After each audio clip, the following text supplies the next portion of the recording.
Maintenant que j'ai terminé de tricoter sur mon châle Gogo Dynamo, que je vous ai présenté en détail dans la dernière vidéo si ça vous intéresse de le voir, j'ai pu recommencer du coup à tricoter sur les autres projets que j'avais, que j'ai laissé de côté depuis bien un bon mois maintenant. Donc j'ai repris le 1000 cardigan, que je tricote en Peer Gynt. Donc pour l'instant il est comme ça, c'est un gilet avec une construction en raglan. Donc je l'avais déjà commencé en août, mais du coup je l'avais fait trop petit. Donc puisque je le fais pour mon copain, et je l'avais fait en S, ce que je pensais être la bonne taille, et en fait c'était beaucoup trop petit. Donc là je l'avais redémarré en septembre, fin septembre il me semble, en taille L. Et donc là je l'ai repris et je l'ai bien avancé. J'ai séparé le corps des manches et j'ai fait quelques centimètres. La ligne que vous voyez claire, c'est la ligne de survie que j'ai mis juste au moment de séparer. Tac. Juste au moment de séparer le corps des manches. Donc j'ai tricoté tout ça en dessous, et là ce que j'ai fait c'est que je me suis arrêtée pour le corps une fois que j'ai eu terminé une pelote, et j'ai démarré sur une manche pour essayer de voir un peu ce que ça donne au niveau de l'emmanchure, et que je puisse voir assez rapidement si c'est bon. Normalement là ça me paraît bon, il a une taille qui me paraît plus normale que ce que j'avais avant. Donc je pense que ça devrait aller, mais j'ai envie d'avancer un peu une manche pour avoir un peu une meilleure idée de l'aspect qu'il va avoir. Et aussi pour pas avoir à faire les deux manches l'une après l'autre. J'ai bien envie d'en faire une maintenant, ensuite continuer le corps, et ensuite finir par la deuxième manche. Histoire de varier un petit peu. Donc là voilà, donc je le tricote en Peer Gynt, que je tiens toute seule, mais qui a, elle a un aspect poilu. La Peer Gynt c'est de la 100% laine norvégienne. Donc c'est un petit peu rustique, c'est pas hyper doux comme fil, mais je l'aime bien. Je la tricote en aiguille 4, et ça c'est le coloris anthracite. Donc j'avance là-dessus, oups là, en ce moment. Donc ça c'est le seul gros, gros vêtement que je suis en train de faire. Mais à côté de ça j'ai démarré deux autres projets plus petits.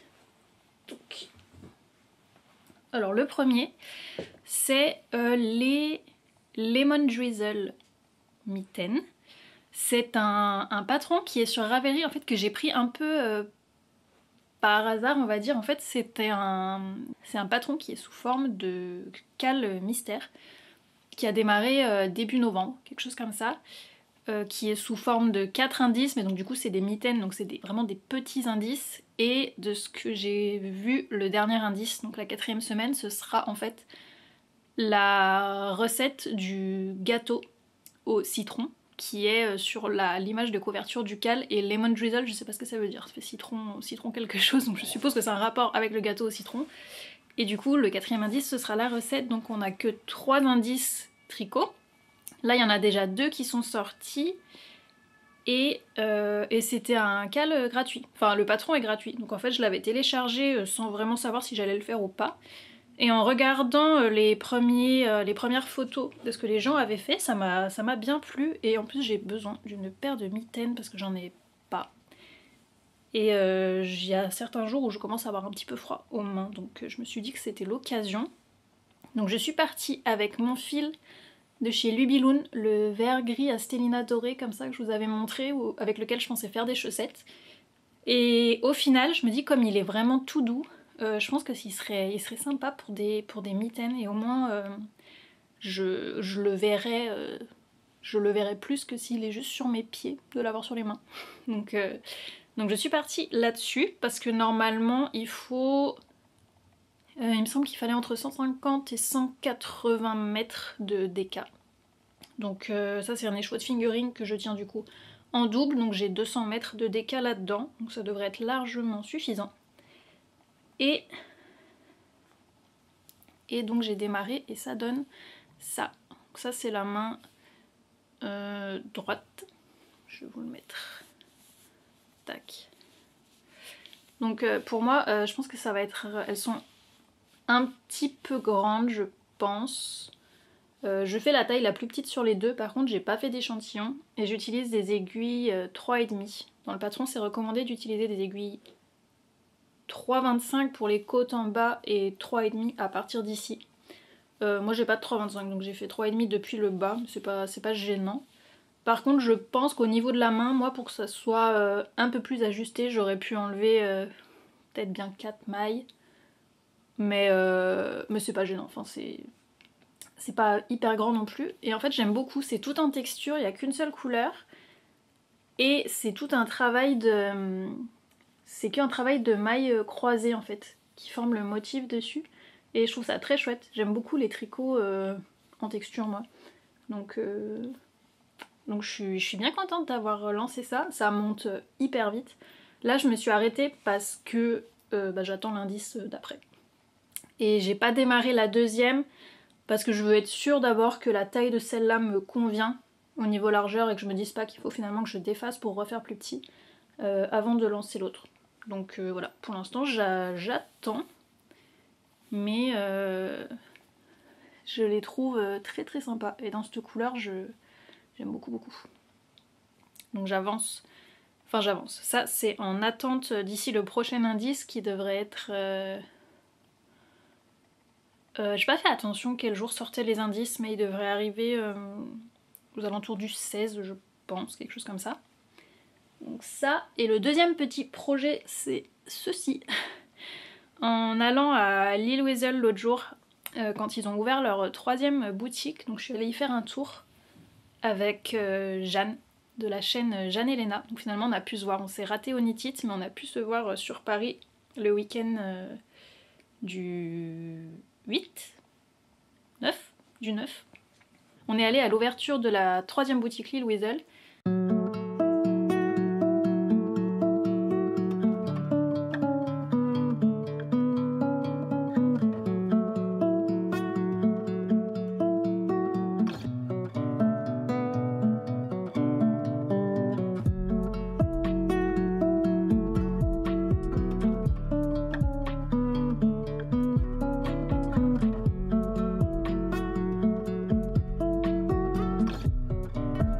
À la base, moi je vais me chercher de la Gilliatt rouge, donc le coloris pavot, mais ils avaient plus ce coloris là.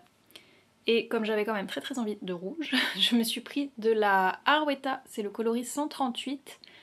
Alors c'est un rouge, c'est vraiment un rouge chaud, je sais pas comment il ressort exactement à la caméra, mais c'est un rouge très vif et chaud, enfin c'est vraiment un rouge très très beau.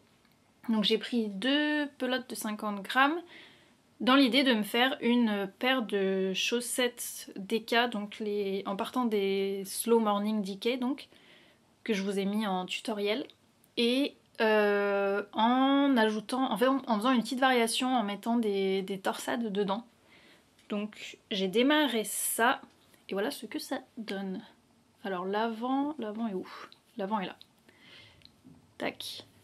Donc vraiment je suis partie du patron et juste en fait une colonne de mailles endroit sur 2, j'ai fait une ligne de mailles torse pour, voilà, je trouve que ça lui donne un petit côté un peu... J'arrive pas à savoir exactement comment ça s'appelle, mais un peu chaussette classique, je sais pas comment dire, mais j'avais bien envie d'avoir des chaussettes épaisses avec des petites torsades comme ça. Et en fait c'est les mêmes torsades. Enfin c'est des fausses torsades du coup, puisque ça se fait juste sur 2 mailles en les croisant. C'est le même principe que celle-ci en fait. Voilà, qui sont sur le poignet des mitaines et qui forment la texture sur le dessus. Donc des mailles croisées. Donc là tout autour j'ai fait des mailles croisées à droite. Et du coup je sais pas encore si sur la deuxième je fais la même chose, enfin exactement la même chaussette, ou si je me dis que je fais toutes les mailles croisées à gauche, histoire qu'il y ait une symétrie sur la paire. Je sais pas, je pense que ça se verra pas vraiment, donc bon, je verrai le moment venu, mais là en tout cas, voilà, ça fait ça. Et comme j'ai du coup acheté que 2 pelotes, donc 100 grammes de fil fingering que je tiens en double, je les ferai un petit peu moins hautes que celles que j'avais fait en gris. Parce que sur ma paire grise, j'avais utilisé 110 grammes de fil. Et là, j'ai pas envie d'utiliser un contrastant, j'ai vraiment envie qu'elle soit de cette couleur-là, de partout. Donc je pense juste que je vais faire la tige un peu moins haute. Et voilà. Sur les grises, j'avais fait 20 cm de tige. Là, je pense que 15... Ouais, 15 ça me suffira. Et ça devrait rentrer, je pense, dans 2 pelotes. Ce soir, je vais au Tricobière. Je sais pas encore quel projet je vais emmener, mais il y a de fortes chances que j'emmène celui-là, je pense. Sinon, c'est emmener le pull noir et j'ai peur de pas avoir assez de lumière pour voir ce que je tricote.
Alors, ça fait quelques jours que j'ai pas fait de petites mises à jour. Donc, j'ai terminé l'indice 3 des mitaines Lemon Drizzle qui sont comme ça. Donc j'ai qu'une seule mitaine de montée pour l'instant. J'attendais de la finir pour être sûre que ça m'aille et pouvoir démarrer la deuxième. Mais du coup, c'est comme ça. J'aime beaucoup. Je la fais toujours donc avec mon fil de chez Lubiloon tenu en double. Elles sont trop jolies. J'aime beaucoup la texture dessus que ça a donné. Donc là, normalement, je suppose que dans le 4e indice, du coup, on va juste avoir la partie pour le pouce, puisque là, on a séparé, du coup, comme ça. Et la finition qui sera sûrement avec des petites côtes, je pense. Donc attendez, je vais vous l'enfiler pour la montrer. Du coup, je pense que ça va. Elle était un peu grande quand je l'essayais avant. Mais là, d'avoir fait la séparation du pouce, je pense que ça va au final. C'est pas très serré, mais ça suffit quand même. Voilà ce que ça donne. Je trouve ça trop beau. En plus là, avec le pouce, du coup, quand ça va refermer, ça va un petit peu resserrer. Enfin, quand on va le rejoindre en rond comme il faut. Donc je les trouve vraiment très chouettes. Donc elles montent, voilà, ça monte comme ça. C'est suffisant, je pense que plus après c'est un peu embêtant à mettre à faire remonter sous un pull. Là franchement je trouve qu'elles sont bien. Et au niveau des côtes, je sais pas quelle quantité il y aura, mais moi j'aimerais que ça arrive vraiment que ça dépasse pas le petit doigt. Après je trouve que ça fait bizarre. Donc voilà ce que ça donne. Très sympa. Donc toujours avec la texture qui se fait uniquement avec des mailles en droit, mailles en vert et des mailles croisées, je crois, croisées à gauche et croisées à droite. Donc je les aime vraiment beaucoup. Et là, elles m'auraient bien servi là ces jours-ci parce qu'aujourd'hui il s'est mis à neiger et il faisait vraiment pas très chaud. Donc j'aurais bien voulu les avoir, mais elles sont pas encore prêtes. Et la deuxième chose que j'ai avancée, c'est mes chaussettes. Donc j'ai terminé la première. Oups. Mes chaussettes rouges. Comme ça. Donc j'ai terminé la première. Qui sont donc. Elles sont faites donc sur la. Je sais pas si je vous en ai déjà parlé ou pas. Je sais plus. Je vais peut-être répéter. Mais donc du coup je l'ai fait en déca sur la base des Slow Morning Decay. Et juste en fait. Voilà, j'ai fait des torses, une côte sur deux, des mailles croisées comme sur les mitaines, une côte sur deux, histoire de lui donner un petit style sympa. J'ai fait ça du coup sur tout le dessus du pied et le dessous ça reste du jersey. Donc voilà, avec ma Arouetta rouge. Et du coup j'ai monté la deuxième. Voilà où j'en suis. Donc j'ai avancé là-dessus pendant que j'étais à Montpellier, puisque du coup je suis allée voir mon frère ce week-end, enfin le week-end qui vient de passer. Et en fait j'en ai profité pour j'étais allée chez Lil Weasel pour chercher de la Gilliatt, donc le jour où j'avais acheté la Arwetta pour faire ça, la Gilliatt rouge coloris pavot, et j'en avais pas trouvé. Donc en allant à Montpellier, je m'étais dit je vais passer dans le magasin qui s'appelle du thé et des laines, qui est très sympa d'ailleurs. C'est plus un salon de thé qu'une boutique de laine, mais elle a quand même tout un mur en fait où elle a plusieurs références. Donc je suis allée voir et elle avait de la Gilliatt, mais pas les coloris pas le coloris qu'il me fallait. Elle avait 3 coloris, elle avait eucalyptus, sauge et quartz il me semble. Mais donc du coup toujours pas le coloris pavot que je cherchais, donc bah tant pis. Je me suis résignée à acheter sur le site internet parce que du coup des rayons Natura, on peut acheter, si on achète sur internet c'est obligatoirement sur leur site. Normalement il n'y a pas d'autres boutiques autorisées à vendre leur laine par internet, si j'ai bien compris. Du coup j'ai été obligée de commander et j'ai pas pu voir la couleur en vrai parce que ça aussi c'était un truc, comme c'est un rouge... C'est un rouge, mais moi je voulais vraiment qu'il soit pas trop froid, plutôt qu'il soit neutre voire chaud. Et du coup sur le site il me paraissait bon, mais je me suis dit les couleurs par les écrans et tout ça c'est quand même toujours assez variable suivant voilà, sur les paramètres de notre écran et tout ça, donc on n'est jamais vraiment sûr exactement de la couleur qu'on va avoir. Mais bon, j'avais pas le choix, j'ai pas trouvé d'autres magasins où je pouvais aller sur place où ils en avaient, donc j'ai commandé, j'ai récupéré mon paquet tout à l'heure et je vais l'ouvrir avec vous et on va voir du coup ce que ça donne le coloris. Ils sont bien emballés et ah ouais. Ah ouais, non, il est beau. Il est beau, il est beau. Okay. Donc ça doit être la facture, je pense. Et... tac. Ah, il est chouette. Il est beau, il est assez... Il est pas trop vif. Alors, ouais, là dans mon retour, je le vois super vif, mais il est pas si vif. Mais c'est quand même un beau rouge. Et il a de la profondeur quand même. Non, franchement, il est très joli. Très très joli. Donc du coup c'est donc la Gilliatt, comme ça, c'est du 250 mètres pour 100 grammes 100% laine mais qui se tricote en aiguille 4 à 5. Laine mérino cardée, du coup cardée, encore une fois si j'ai bien compris, il y a cardée et peignée et la laine cardée du coup elle est pas peignée donc elle est mise un peu, grossièrement on va dire elle est mise dans tous les sens et ça fait qu'en fait elle capture plus d'air et elle gonfle plus en fait, une fois qu'elle est tricotée. Du coup ça a tendance à tenir vraiment chaud et je pense que c'est pour ça qu'en étant... si on se fie au métrage, donc 250 mètres pour 100 grammes, ça serait l'équivalent d'un light DK. Mais comme elle est cardée, elle se tricote en aiguille plus grosse que de la DK. Donc c'est pour ça que j'avais vraiment très très envie de la tester. Et franchement elle est plutôt douce. Un petit peu sèche mais pas du tout piquante. J'aime beaucoup. Du coup j'hésitais entre 4 et 5 pelotes, je savais pas du tout quel métrage estimer. J'ai essayé de regarder sur Ravelry des références de pulls qui avaient été tricotés avec ce fil là pour voir un peu suivant les tailles combien de métrages les gens avaient utilisé. C'était quand même assez variable mais globalement ça variait soit juste en dessous de 4 pelotes, soit entre 4 et 5, donc j'ai pris 5 pour assurer le coup, parce que du coup, mon idée avec ce fil, c'est de me faire un pull, mais je n'ai pas le modèle encore. En fait, là en ce moment, j'ai pas une envie spécifique de tricoter un certain modèle de pull ou de cardigan. Et du coup, je me suis dit que ce serait le bon moment pour essayer de me faire moi-même mon pull depuis zéro, parce que c'est quelque chose que j'ai envie d'apprendre, vraiment de comprendre, de le construire depuis zéro moi-même pour comprendre la structure et la construction et le processus d'avoir une idée de ce qu'on veut faire et d'arriver à le tricoter sans suivre un patron. J'aimerais vraiment essayer de faire ça. Du coup je me dis que comme là j'ai pas une envie tricot spécifique, ça serait le bon moment pour faire ça. Donc du coup j'ai fait un dessin, un croquis du pull que j'aimerais me faire et je vais essayer avec ce fil de le faire tout simplement. Je vais vous montrer peut-être le dessin que j'ai fait. En fait la seule chose que je savais c'est que je voulais un pull rouge, que de préférence je voulais utiliser ce fil là, déjà parce qu'il se tricote en aiguille 5 et je voulais utiliser des aiguilles 5 parce que c'est vraiment une taille d'aiguille que j'aime beaucoup. Je trouve que ça fait qu'on avance relativement vite en tricotant mais sans que ça fasse un pull avec des mailles trop grosses. Je trouve que c'est vraiment un bon entre-deux.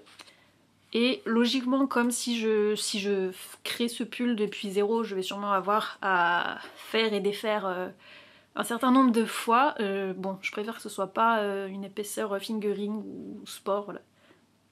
Donc voilà pourquoi j'ai choisi celle-là. Et c'est une base que j'avais jamais testée et dont on m'a dit beaucoup de bien. Donc voilà, on va dire que mon critère c'était ça, que ce soit un pull en ce fil-là, rouge. Et ensuite l'idée que j'ai eue pour ce pull, j'ai un carnet où je fais mes dessins là-dedans, où je fais mes dessins quand j'ai des idées ou quand je cherche des idées pour entre autres, notamment pour mes chaussettes. Donc là l'idée que j'ai eue c'est ça. Je vois pas. Voilà. C'est celui-là. Donc en gros ça serait un pull à manches à épaules tombantes avec un col, je sais pas encore s'il y a un col cheminé ou un col roulé, ou je suis pas encore complètement décidée dessus. Et dans l'idée qu'il y ait des côtes plates sur le corps et sur les manches et 2 torsades, une de chaque côté ici, assez grosses. Donc voilà, ça au moins c'est mon idée de base. En tout cas je suis vraiment ravie du coloris et du fil. Là, je suis très contente. Donc ça va être ça va être une aventure de faire ça, on va voir. Donc je vais m'arrêter ici pour ce vlog. Je vous dis bon tricot d'ici la prochaine vidéo et merci d'avoir regardé la vidéo jusqu'ici.